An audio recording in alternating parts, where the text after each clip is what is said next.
ఒక మాటలో చెప్పాలంటే భారతంలో భీష్ముడికి ఎంత పాత్ర ఉన్నదో మా కోదండరెడ్డి సార్ వారికి కూడా ఆ పాత్ర ఉంది. మా అందరు కూడా ఆదర్శం. నేను చిన్నప్పటి చూస్తూ ఉన్నాను.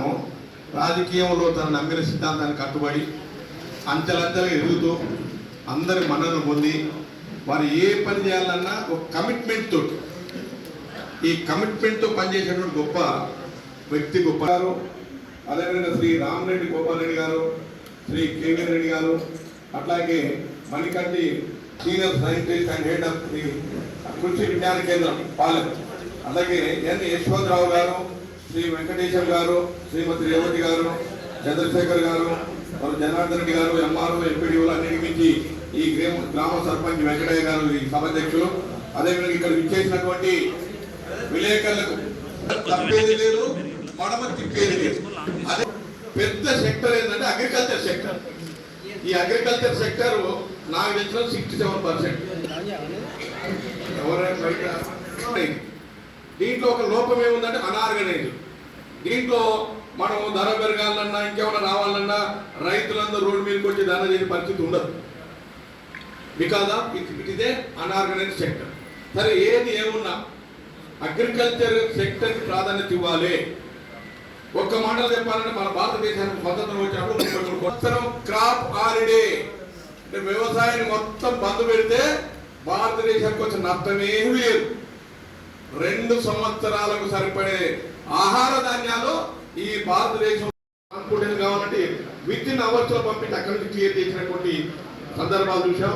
కాబట్టి అన్నిటికి మించి నేను వాళ్ళు దెబ్బదలుచుకున్నా అంటే 2 పాయింట్లు మీద దెబ్బదలుచుకున్నాను. మనకు రైతులకు అవగాహన రావాలి.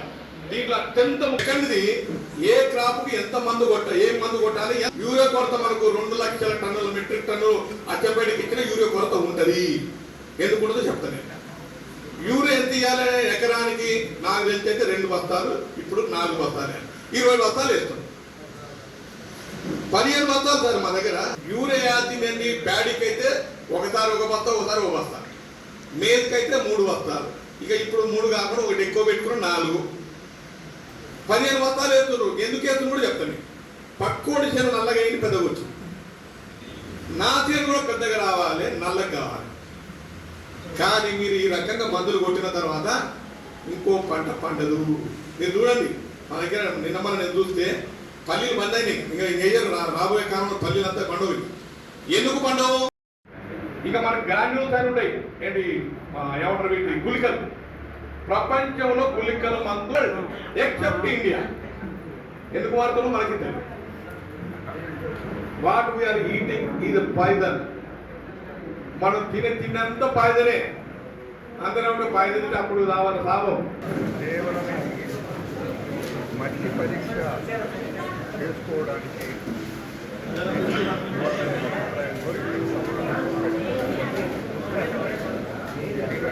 దీనికి రైతాంగాన్ని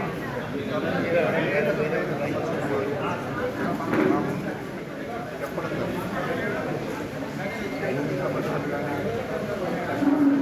ఇంకా లేకపోతే కేంద్ర ప్రభుత్వం అమెరికాతో ఒప్పందం వల్ల జరిగే నష్టాల విషయంలో కూడా అవగాహన ఉంటుంది. రైతులు అంత అమాయకులు. గ్రామాలలో ఉండే వాళ్ళకు కూడా అమెరికా దేశము ఏ విధంగా వ్యవసాయం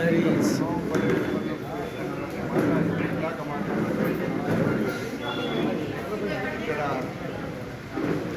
రేవంత్ రెడ్డి గారి ప్రోగ్రాము, కేవీఎన్ రెడ్డి గారి కృషి వల్ల ఈరోజు ఇక్కడ సమావేశం జరిగింది. దీనికి మేము వచ్చిన కార్యక్రమం పెట్టుకున్న ఆలోచన అంతా నెరవేరింది. కొన్ని సమస్యలు ఉన్నాయి. ఆ సమస్యల పరిష్కారానికి మేము తరచుగా ఇక్కడికి వస్తూ ఉంటాము.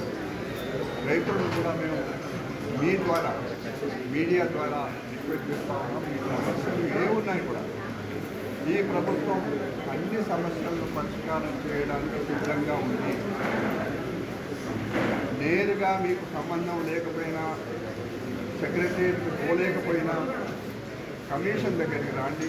కమిషన్ పరిష్కారం చేయడానికి అన్ని విధాల మీకు తోడుగా ఉంటుందని మాట మనం ఈ సందర్భంగా వస్తున్న రైతాంగానికి మీడియా కూడా ధన్యవాదాలు. పరీక్షలు చేసుకోవడానికి ప్రతి రైతు వేదిక దగ్గర ఈ కిట్లు ఉంటాయి. తమ పొలం నుంచి మట్టి తీసుకొని దాన్ని పరీక్ష చేస్తే అప్పటికప్పుడే తేలిపోతుంది. ఆ భూమిలో ఏ విధమైన సారం తక్కువ అనేది తెలిసిపోతుంది. అది చాలా రైతుకి ఉపయోగపడుతుంది. ఇట్లాంటి పరిస్థితి ఇదివరకు లేకుండా, ఇదివరకు ఉంటే తెలంగాణ రాష్ట్రం ఏర్పడకముందు అట్లాంటి అవకాశం ఉంటే మండలానికి ఒక చోట మట్టి పరీక్షలు చేసుకోవడానికి అవకాశం ఉంది. కానీ 15 రోజులు పట్టేది. అది దాన్ని అధిగమించి ఈరోజు సైంటిఫిక్ పద్ధతిలో అప్పటికప్పుడే వస్తుంది. కాబట్టి ఇది మండలానికి ఒక పరికరం ఉంటుంది. అగ్రికల్చర్ డిపార్ట్మెంట్ వాళ్ళకి పూర్తిగా ట్రైనింగ్ అయిన వాళ్ళే ఉన్నారు. దీనికి రైతులు ఈ సదుపాయాన్ని వాడుకోవాల్సిందిగా